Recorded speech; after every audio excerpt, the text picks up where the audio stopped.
জালিমের প্রতি উদারতা আমাদের মজলুমের প্রতি অত্যাচারের শামিল। আমরা সরকারকে বলতে চাই, ভেজাল করবি, ভেজাল করব। দেখো এটা ফট ফট ফট ফট shut up shut up idiot কথাগুলো। আবারও নতুন করে ষড়যন্ত্রের আভাস। গুঞ্জন উঠেছে আহতদের থেকে উপদেষ্টা নিয়োগের দাবিতে কাফনের কাপড় পরে রাস্তায় নামার প্রস্তুতি নিচ্ছে একটি গ্রুপ। আনসার লীগের মতোই নতুন করে মাথাচাড়া দিচ্ছে আহত লীগ। এরই মধ্যে ছাড়ছেন না আহত এমন অনেকে সারাদিন নানা ধরনের প্রোগ্রাম করে বেড়াচ্ছেন। দিন শেষে হাসপাতালে এসে ঘুমান। সুস্থ ঘোষণা করে ডাক্তাররা 1 মাস আগে ছুটি দিলেও কেউ কেউ হাসপাতাল ছাড়ছেন না, আর এখানে থেকেই আহত পলিটিক্স করছে।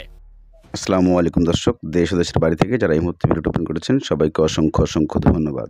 দর্শক, প্রথমেই আপনারা শিরোনাম দেখেছেন, এখন দেখবেন বিস্তারিতর প্রথম অংশেই আপনারা দেখেছেন যে আব্দুল হাসনাতুল্লাহ কি বলেছেন।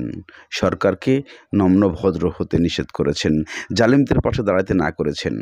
এভাবে প্রত্যেকটা সমন্বয়ক সরকারের বিরুদ্ধে কথা বলছেন, কিন্তু কেন এই কথাগুলো সরকার কোথাও লাগাম টেনে ধরতে পারতেছে না। সরকার বর্তমানে সব জায়গাতেই পরাস্ত হয়ে যাচ্ছেন, কিন্তু কেন এমন প্রশ্ন সমন্বয়কদের মাঝে, যা প্রশ্নের সূত্র ধরে জানতে গেলে দেখা যায় ডক্টর ইউনূস কোনো জায়গায় দেশ চালাতে মানে প্রথমত যে জিনিসগুলো থাকা দরকার সেগুলা হচ্ছে না। কেননা বর্তমানে এই সরকারের আমলে, অন্তর্বর্তীকালীন সরকারের আমলে যে সমস্যাগুলো হচ্ছে, যে যেখানে পারছে সে সেখানে নেতা হয়ে দাঁড়াচ্ছে। তাহলে কি ডক্টর ইউনূস ব্যর্থ হয়েছেন? চলুন একটি ঘটনা দেখে আসি। এইখানে আমাদের বেগম রোকেয়া বিশ্ববিদ্যালয়ের মাহাদি ও হচ্ছে ইংলিশ ডিপার্টমেন্টের 14 ব্যাচ, আর আমাদের ডিএমের হচ্ছে 14 ব্যাচ সৌরভ। তো মাহাদি একটা ফোন কিনছিল অনেকদিন আগে, তো ওখানে কন্ডিশন ছিল যে ফোনটা যদি নষ্ট দেখায় তাহলে পরের দিন এসে এটা ঠিক করে দেবে। ফোনটা 1 মাস বা 1.5 মাস ইউজ করার পরে যখন এসে বলছে যে তো কন্ডিশন আছে, তো দোকান থেকে বলছে যে আজকে না গিয়ে কালকে আসেন। তো আজকে হচ্ছে সেই দিনে যখন আসার পর যখন ফোন তারা ব্যাগ দিতে গেছে, তো সেই সময় দোকানদার বলছে ফোন ব্যাগ দিব না। এক প্রকার কথা কাটাকাটি থাকতে পারে স্বাভাবিক, কিন্তু করছে কি ডিরেক্ট থাপ্পড় লাগাই দিয়েছে। থাপ্পড় লাগানিতে যদি সীমাবদ্ধ থাকতো তাহলে আমাদের কোনো সমস্যা ছিল না, হইতেই পারে একটা সমস্যা। কিন্তু এই যে সিন্ডিকেট, এই প্রেস ক্লাবের যে এত সিন্ডিকেট, 15 থেকে 20 জন এসে মৌমাছির মতো আমাদের বেগম রোকেয়া বিশ্ববিদ্যালয়ের 2 জন ছাত্রকে গণপিটুনি দিয়ে আহত করছে। আমরা হাসপাতাল থেকে পাঠাই দিছি। তো যখন আমাদের ফ্রেন্ড আমাদের গ্রুপে জানাই দিল যে দোস্ত আমাদেরকে মারতেছে, আমরা আসলাম। আসার পরে দেখি সুন্দর করে তখন 7:30 বা 8টা বাজে সব কিছু দোকান বন্ধ। ভাই এই সময় আপনার আমি টিউশন করে 11টার সময় আসতে দেখি এই প্রেস ক্লাবের লাইট প্রত্যেকটা দোকান খোলা থাকে। আজকে দোকান বন্ধ কেন? তার মানে নিশ্চয়ই এদের মধ্যে মেকি ভণ্ডামো পোকাপোটা আছে, কিছু তো আছে। এসে আমরা দেখি পুলিশকে নিয়ে হিজড়া পার্টি দাঁড় হয়ে আছে। পরে আমরা এখন সুন্দর করে পুলিশকে বললাম যে কি সমস্যা কোথায়, আমাদেরকে মালিক সমিতি, সিন্ডিকেটের যে সমিতি সভাপতি তাকে ডাকবেন। তো সভাপতি অবশ্যই এর মধ্যে লুকাইছিল। আপনি এখনও জানবেন যে মোবাইলটি নিয়ে এত ঝগড়াঝাটি, সেই মোবাইলটা এখনও মালিক সমিতির কাছেই রয়ে গেছে। তো আমি একটা জিনিস বলতে চাই যে স্বৈরশাসক পালায়ে গেছে, কিন্তু এইরকম কিছু স্বৈরশাসকরা এখনও বহাল রয়েছে তাদের জায়গা। তারা ভেবেছে যে মানে আগে তারা আমাদেরকে একটা চার্ট দেখায় যে আমরা অমুক দিনে অমুককে মারি আর 10,000 টাকা করে জরিমানা দেই। ফাইজলামি পাইছে আমাদের সঙ্গে। তারপরে আমরা পুলিশকে বলি যে আমাদেরকে যারা মারামারি করছে প্রত্যেককেই আমরা আপনাদের এখানে উপস্থিত করতে হবে। তখন পুলিশ আমাদেরকে আশ্বস্ত করে যে 30 মিনিট সময় নেয়। 30 মিনিট আমরা হাতে গোনার পরে দেখি পুলিশ হাতে চুরি পড়ে। সেই যে পুলিশের রিফর্মের কথা বলা হয়েছে সেই পুলিশ এখনো রিফর্ম করা হয়নি। তারা চুরি পড়ে আরো সবকিছু লাগাইতে ভিতরে দাঁড় হয়ে আছে। পরে পুলিশকে আমরা বাইরে নিয়ে এসে বললাম 30 মিনিট পার হয়ে গেছে, এখন আপনারা কি করবেন? তখন তারা বললো যে দেখি কি করা যায়। তারা আমাদেরকে বলতেছিল যে প্রেজেন্ট কন্টিনিউয়াস টেন্স করতেছি, কিন্তু আমরা তো প্রেজেন্ট কন্টিনিউয়াস টেন্সে বিশ্বাস করি না, আমরা প্রেজেন্ট পারফেক্ট টেন্সে বিশ্বাস করি যে করেছি। পরে আমরা বলার পরে সেনাবাহিনী আসে, আমাদের প্রক্টর স্যাররা আসে, আসার পরে 1 কথায় 2 কথায় তারপরে আমাদের সমিতির যিনি সভাপতি তিনি আসেন, এসে আমাদেরকে আশ্বস্ত করেন যে আমাদের দাবি ছিল একটা, যে এই 25 জন বা 20 জন যারা আমাদের বন্ধুকে পিটাইছে তাদের প্রত্যেককে আইনের আওতায় আনতে হবে এবং এখনই আজকের মধ্যে আনতে হবে এবং 2 জনের পায়ে ধরে মাপ চাইতে হবে। কারণ আজকে ভুক্তভোগী আমার বন্ধু, কালকে যে আমি আপনি হব না তার গ্যারান্টি কি? এটা বলার পরে তখন সে আমাদেরকে বলছে আশ্বস্ত করছে যে সিসি ফুটেজও আমাদেরকে দিবে এবং হচ্ছে যতদিন পর্যন্ত ওই ছেলেরা যে 20-25 জন আমাদেরকে মারামারিতে জড়িত ছিল তাদেরকে ধরা হবে না, ততক্ষণ পর্যন্ত এই প্রেস ক্লাবের প্রত্যেকটি দোকান তালাবদ্ধ থাকবে। এখন কি চাচ্ছেন আপনি? এই সময় আমি দেখতেছি যে আমাদের যে বলতেছি সবাই বলতেছে দেশ আমাদের দেশ স্বাধীন হয়েছে আমি টিভি দেখতেছি আমাদের যেখানে দেখাচ্ছে এই যে লিস্ট দেখাচ্ছে আমরা একটা করে মারি আর এরকম 10,000 করে দেই। এটা কিভাবে পাইতেছে এই সাহসটা, কই থেকে পাইতেছে? এই আপনার প্রেস ক্লাব মার্কেট, এটা syndicate market, second hand mobile বিক্রি করে, চুরির মোবাইল বিক্রি হয় এখানে সব সময়ের জন্য। আমাদের সভাপতি এসে বলে যে এই দেখ তোরা কি এখান থেকে বাইর হবি না মাইর খাবি। ইভেন এমন মাইর মারে আমার 2 বন্ধুকে মেয়েদিকে ইয়াকে মেডিকেলে ভর্তি করে আনা হয় আমাদেরকে। তারপর আমাদের এখানে পুলিশ আর্মি আসলো, আর্মি আসার পর আমাদেরকে বলতেছে যে আমরা দেখতেছি এখনই সে দেখতেইছে, দেখার কোনো শেষ হচ্ছে না তাদের। আমাদের সময় নিচ্ছে, এই সময় নিচ্ছে, ওই সময় নিচ্ছে, ইভেন 2 ঘন্টা সময়ও চাইছে। ইভেন 2 ঘন্টা সময়ের মধ্যে 10 মিনিটের মধ্যে সিসি ক্যামেরা ফুটেজ দিতে চাইছে, ওইটাও দেয় নাই। পুরো মাইরের ভিডিও যদি আপনারা দেখেন আপনারা দুঃখ প্রকাশ করবেন। এটা আমি নিজ থেকে বলতেছি, আমি যেহেতু দেখছি জিনিসটা। ধন্যবাদ আপনাকে। যেমনটি আসলে শুনছিলেন যে এই রংপুর যে প্রেস ক্লাব যে মার্কেটটি রয়েছে, এই আমরা এখন মার্কেটের সামনে রয়েছি। এখানকার যারা শিক্ষার্থীরা রয়েছেন তাদের সাথে কিন্তু আমরা কথা বলছিলাম। তারা যেটি বলছিলেন যে একজন শিক্ষার্থী এখান থেকে একটি পুরাতন যে হ্যান্ডসেট অর্থাৎ মোবাইল ক্রয় করেন এবং পরবর্তীকে তারা আসলে সেই মোবাইলটার সমস্যা ছিল, তারা এটা আসলে এখান থেকে বদলানোর জন্য এসেছিল। কিন্তু এই প্রেস ক্লাবে যিনি ব্যবসায়ী রয়েছেন, বিক্রেতা রয়েছেন, তিনি সেটি বদলায় দেননি, বরং তার সাথে তর্ক করেছেন এবং তার বিরুদ্ধে আসলে কয়েকজন মিলে শিক্ষার্থীদের ওপর আসলে মারপিটের অভিযোগ কিন্তু এখানকার শিক্ষার্থীরা করছেন। তারই আসলে ধারাবাহিকতায় যে বেগম রোকেয়া বিশ্ববিদ্যালয়ের শিক্ষার্থীরা এই প্রায় 1.5 ঘন্টা যাবৎ কিন্তু এই সড়কে অবস্থান নিয়েছেন, বা তারও বেশি সময় ধরে তারা এই মুহূর্তে এই প্রেস ক্লাবের সামনে তারা এই সড়কটি তারা অবরোধ করে রেখেছেন। এখানে আমরা আইন শৃঙ্খলা বাহিনীর সদস্য বলতে আমরা পুলিশকে দেখেছি, আমরা সেনাবাহিনীকে দেখতে পেরেছি এবং সেই সাথে আমরা কিন্তু এই যে প্রেস ক্লাবের যারা জালিমের প্রতি উদারতা, আমাদের মজলুমের প্রতি অত্যাচারের শামিল। আমরা এই সরকারকে বলতে চাই ভেজাল করবি, ভেজাল করবো। দেখো এটা ফট শাট আপ ইডিয়ট কথাগুলো। প্রায় 1.5 যুগ যাবৎ স্বৈরাচারের শিখণ্ডী খুনি হাসিনা বাংলাদেশের রাষ্ট্রীয় ক্ষমতা জোর করে অধিষ্ঠিত হয়েছিল। এদেশের ছাত্র জনতা গণ অভ্যুত্থানের মধ্যে দিয়ে তারা পালিয়ে গেল। আমরা দেখতে পাচ্ছি যে দীর্ঘ 18 বছরে এই শাসন আমলে বাংলাদেশের ইতিহাস এবং ঐতিহ্যকে রাজনীতিকরণ করা হয়েছে, পলিটিসাইজ করা হয়েছে। বাংলাদেশের যে সত্যিকার ইতিহাস, সেই সত্যিকার ইতিহাসকে বাংলাদেশের পরবর্তী জেনারেশন যাতে না পড়তে পারে, না অনুধাবন করতে পারে, সত্যিকার ইতিহাস না জানতে পারে, সেই জন্য কিন্তু তারা 7ই নভেম্বরে যে একটা ঐতিহাসিক গুরুত্ব রয়েছে। এই ভিডিও দেখার পরে আপনারা সমন্বয়কদের যে কথার যে ভাষ্য সমন্বয়করা যা বলছেন, সেই কথার উদ্দেশ্য ধরতে গেলে জানা যায় যে ডক্টর ইউনূসের এই দেশ বাংলাদেশ অন্তর্বর্তীকালীন সরকার হিসাবে উনি একজন ব্যর্থ। কেননা এখনও মারধর, কাটাকাটি, ছিনতাই, রাহাজানি এইগুলা দূর করতে পারছেন না। কেননা এখানে আওয়ামী লীগের যে শীর্ষ নেতারা আছে তারা বাইরে থেকে এই বাংলাদেশের ভিতরে কর্মীদের দিয়ে বিভিন্নভাবে পরাস্ত করছে সরকারকে।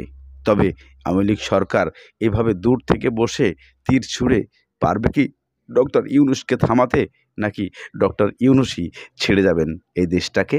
এমন কিছু প্রশ্ন যখন তুলে ধরে মানুষের সামনে, তা অবাক করে ওঠে যে এত রক্তের বিনিময়ে যেটা স্বাধীন করা হয়েছে তা নতুন করে আবার ষড়যন্ত্র করে ভেসে উঠেছে। তাই এই সব কিছু কার জন্য দায়ী? আবারও নতুন করে ষড়যন্ত্রের আভাস। গুঞ্জন উঠেছে আহতদের থেকে উপদেষ্টা নিয়োগের দাবিতে কাফনের কাপড় পরে রাস্তায় নামার প্রস্তুতি নিচ্ছে একটি গ্রুপ। আনসার লীগের মতোই নতুন করে মাথাচাড়া দিচ্ছে আহত লীগ। এরই মধ্যে আন্দোলনের আড়ালে থাকা নীল নকশার ইঙ্গিত দিয়েছেন জুলাই শহীদ স্মৃতি ফাউন্ডেশনের সাধারণ সম্পাদক সার্জিস আলম। কি রহস্য রয়েছে তাদের আন্দোলনের পেছনে? বিস্তারিত দেখুন ডেস্ক রিপোর্টে।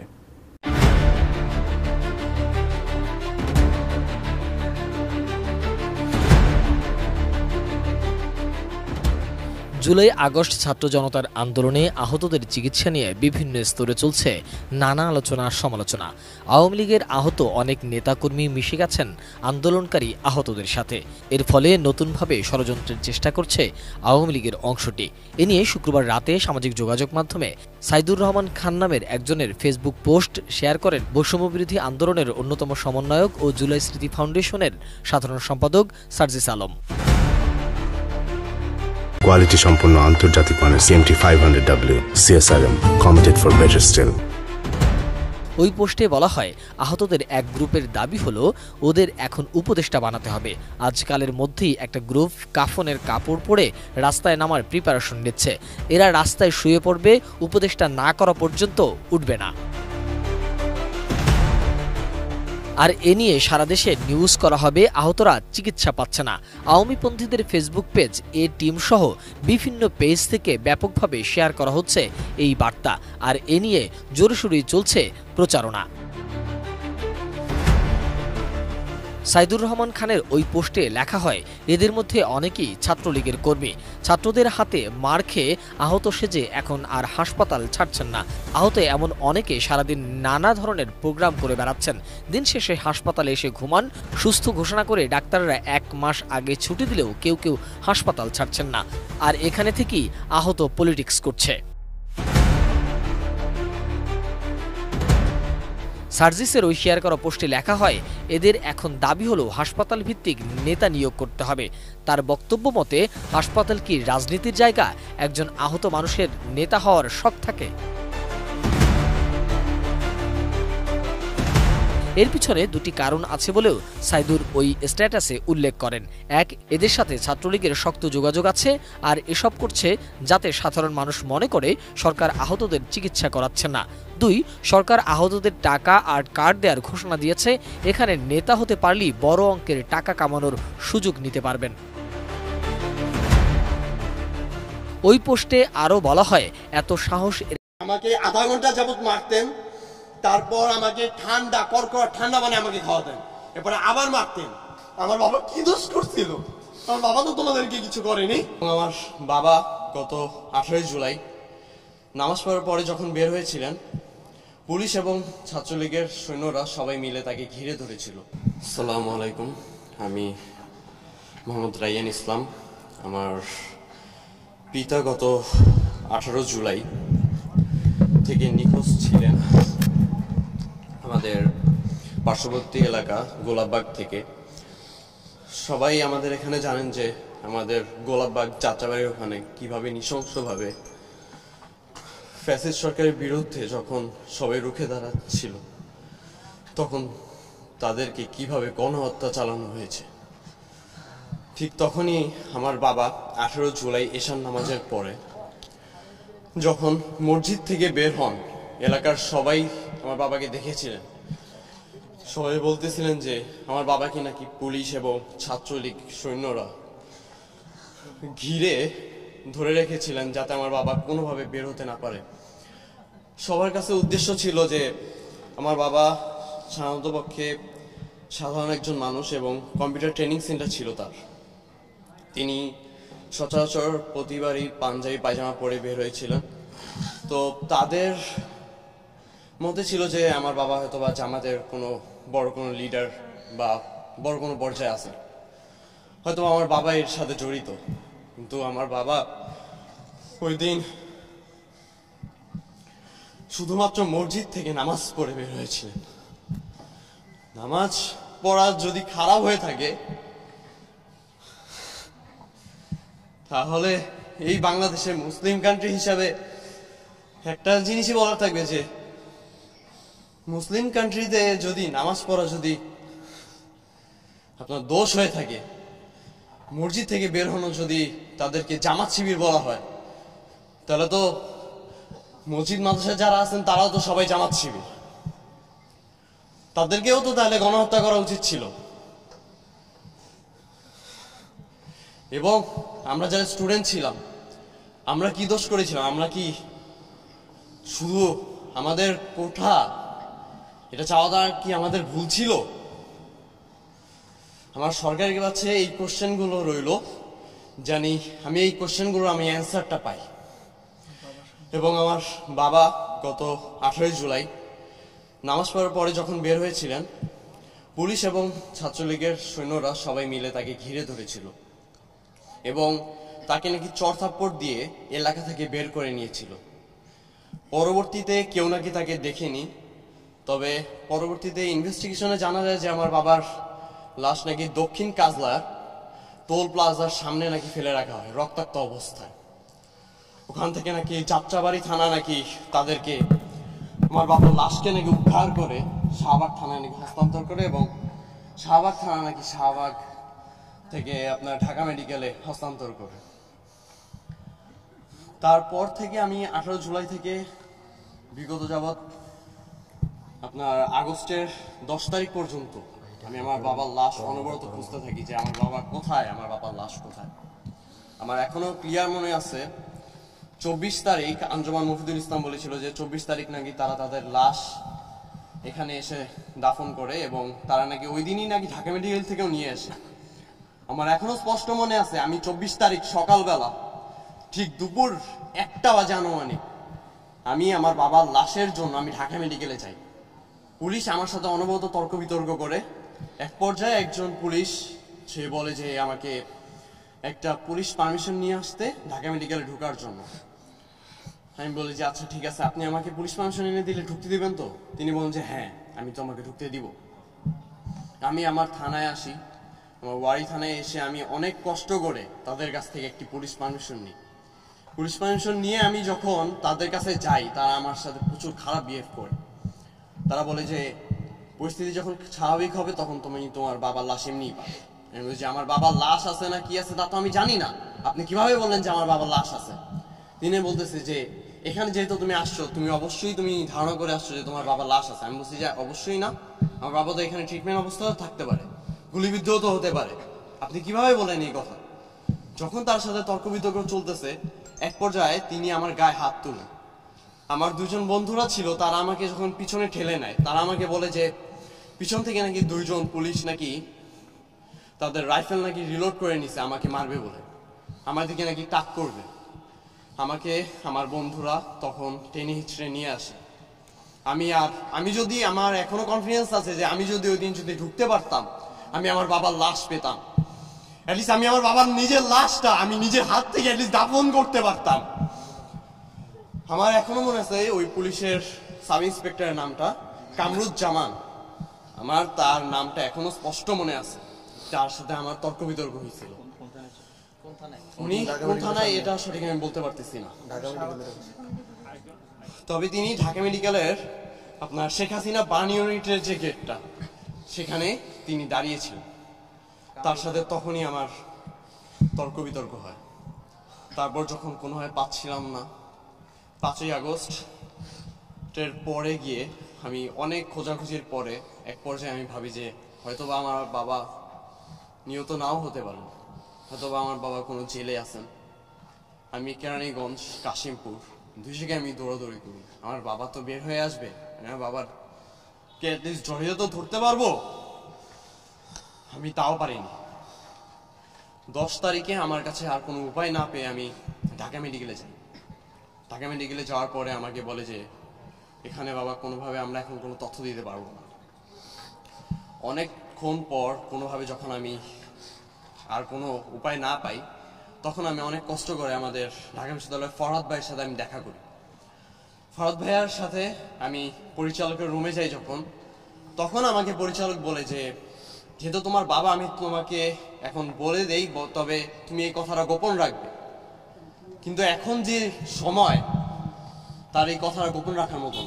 তিনি আমাকে বলেন যে 1000-এর উপরে লাশ হবে, তিনি নাকি আঞ্জুমান মফিদুল ইসলামকে দিয়ে দিয়েছে।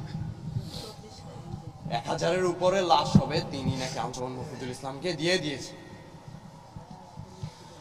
তারপর যখন আমি আঞ্জুমানে যাই, আঞ্জুমানে যাওয়ার পর ঠিক 2 থেকে 3টা ফাইল যখন উঠাই, তখন আমি আমার বাবার ছবি দেখতে পাই। আমি তখনই তাদেরকে বলি যে এই ছবিটা একটু বের করেন কাহিনী। তারা যখন ছবি বের করে, আমি আমার বাবাকে স্পষ্টভাবে চিনতে পারি। ওই দিন আমার বাবা সাদা পায়জামা, সাদা পাঞ্জাবি, আমার এখনো মনে আছে এই পাঞ্জাবিটা আমার বাবা আমার পাঞ্জাবি ধরে বলছিল যে তোমার পাঞ্জাবিটা তো অনেক সুন্দর, আমার কাছে ভালো লাগছে, আমি তোমার এই পাঞ্জাবিটা পরবো। আমি বলছি যে আচ্ছা আব্বু পরো, সমস্যা কি। আমার বাবা ওই পাঞ্জাবিটা পরে আমার থেকে বলছে যে আমি তখন আন্দোলনে বের হবো। আমার বাবা বলছে যে বাবা যেখানে যাও সাবধানে দেখো, যদি কোনো ঝামেলা হয় আমাকে বলো। আমার এখনো মনে আছে ওই দিন সন্ধ্যার দিকে আমার বাবা আমাকে ফোন দিচ্ছিল যে বাবা কোথায় আছো। আমি বলছি যে আব্বু আমি শাহবাগে এখানে আছি, আমি একটু ঘটনাগুলোর ভিতরে আমি ফ্রি হয়ে আমি তোমাকে আমি কল দিচ্ছি। আমার বাবা বলছিল যে আচ্ছা বাবা তুমি সাবধানে ফিরে আসো। তাছাড়া আমার এটাই ছিল আমার লাস্ট কথা। আমার কথা হচ্ছে যে আমার বাবা কি দোষ করছিল, না তোমাদেরকে কোনো সময় কোনো কিছু বলছে নাকি কারোর কোনো ক্ষতি করছিল? আমার বাবা তো তোমাদেরকে কিছু করেনি। ছাত্ররা তোমার সুষ্ঠু একটা আইন চাইছিল, সুষ্ঠু একটা জিনিস চাইছে, তার জন্য তোমরা শত শত আমার নিজের বন্ধু আমার নিজের ভাইকেও তোমরা আমার চোখের সামনে তোমরা কুপিয়ে হত্যা করছো, তাও কিছু বলার নেই আমার, আমি চুপ ছিলাম। তোমরা আমাকে মারছো। আমার এখনো মনে আছে আমি বাসা থেকে বের হওয়া মাত্র আমাকে নিয়ে যাওয়া হয়েছিল। নিয়ে গিয়ে আমার ছাত্রলীগের কিছু নেতা ছিলেন একজন, আমি তার নামটা স্পষ্টভাবে আমার মনে নেই, তিনি আমাকে ওয়ারিতে নিয়ে গিয়ে আমার র্যাঙ্কিং স্টেজের সামনে আমাকে ফেলে রেখে এসেছিলেন। আমার এখনো মনে আছে আমাকে আধা ঘন্টা যাবত মারতেন, তারপর আমাকে ঠান্ডা কড়কড়া ঠান্ডা মানে আমাকে খাওয়াতেন, এরপরে আবার মারতেন। মারতে মারতে আমি এক পর্যায়ে অজ্ঞান হয়ে যাই। আমাকে এই র্যাঙ্কিং স্টেজের সামনে আমাকে যখন ফেলে রাখা আসা হয় তখন আম পাবলিকটা নিয়ে গিয়ে আমাকে সালাউদ্দিনে ভর্তি করে। আমার শরীরের দাগ দেখে আমার বাবার এখনো মনে আছে আন্দোলনের আগে যে সময় আমার বাবার সাথে আমার লাস্ট দেখা, তখন আমার বাবা আমার শরীরের দাগ দেখে আমার বাবা আমাকে জড়িয়ে ধরে কান্না করে ফেলছে যে বাবা তুমি কেন যাচ্ছ। আমি বলছি যে বাবা এটা সবার জন্য, আমি একজন ছাত্র, আমার কিছুদিন পর আমি ঢাকা বিশ্ববিদ্যালয়ে যখন অ্যাডমিশন দিতে যাবো, আমি এই কোঠার জন্য যদি বেঁধে যাই, শুধু আমার একার জন্য তো না, এমন হাজারো শত শত ভাইরা আছে যারা কিনা এটার জন্য আমার বেঁধে যাচ্ছে। তো আমি কেন চুপ থাকবো? আমি যদি এটার মধ্যে একজন হই, আমার ঠিক আছে আমি একদম সঠিক কথা বলছি, আমি তোমার সাপোর্টে আছি। শুধুমাত্র এই কারণেই আমার বাবাকে আজ আমি দেখতে পারতেছি না। যদি কোঠা নিয়ে যদি কথা না হতো তাহলেই মনে হয় আমি আমার বাবাকে পেতাম। তবে হ্যাঁ, আমি একটা জিনিস নিয়ে অনেক প্রাউড ফিল করি যে আমার বাবা দেশের জন্য প্রাণ দিচ্ছেন, আমার ভাই আমার দেশের জন্য প্রাণ দিচ্ছেন, আমাদের শত শত আমাদের ভবিষ্যতের জন্য আমাদের প্রাণ দিচ্ছেন। এবং এই ফ্যাসিস্ট সরকার তাকে আল্লাহ আদৌ পর্যন্ত ক্ষমা করবে কিনা তার কোনো নিশ্চয়তা নেই। আমি চাই এই যে আওয়ামী লীগ ছাত্রলীগ এটা যদি মারাও যায়, মৃত্যুবরণ করে, এদের যাতে জানাজা পড়ানো না হয়, এদের যাতে মাটি দাফন পর্যন্ত যাতে এদেরকে কোনো কেউ না করে, এদের গোসল পর্যন্ত যেন না হয়, এদের লাশ চাই শকুনে খায়। এটা শুধু শুধু মুখ থেকে কারো আসে না, কতটা পর্যন্ত কতটা মানুষ কষ্ট পেলে এই সব কথা বলে। একটা মানুষকে কিভাবে নির্মমভাবে হত্যা করে তা আল্লাহ মাহবুদি ভালো জানে, আর তারাই ভালো জানে। তারা তো পশুর থেকেও আমার কাছে অধম। তাদেরকে যদি আমি কোনো পশুর সাথে তুলনা করি, তারা পশুর থেকে আমার কাছে অধম। পরিশেষে আমি একটা কথাই বলতে চাই, আমার যারা ভাইরা আছেন এবং যারা ছাত্র সমন্বয়ক আছেন তাদের কাছে আমার একটাই দাবি থাকবে যে আমরা যারা শহীদ পরিবারের যারা লোকজন আছে, যারা শহীদ, আমাদের কাছে এখন আমার কিছু ভাইরা আছে তারা এখনো আহত আছেন, তাদেরকে খোঁজ নেওয়া। সরকারের কাছে আমার দাবি থাকবে আমাদের তাদেরকে একটু খোঁজ নেওয়া। তাদের অনেকেই আছেন যারা ঠিকমতো চিকিৎসা পাচ্ছেন না, ঠিকমতো খাওয়া দাওয়া করতে পারছেন না, এবং অনেকেই আছেন যাদের বাবা মা নিজেদের ভাই, নিজের ছেলে, নিজের মেয়েকেও খুঁজে পাচ্ছেন না। আমার একটাই দাবি থাকবে তাদের লাশ যেন দ্রুত সময় সমাপ্ত করা হয় এবং তাদেরকে সরকারের পক্ষ থেকে যেন আর্থিকভাবে সহযোগিতা এবং তাদেরকে দেখে শুনে রাখার করা হয়।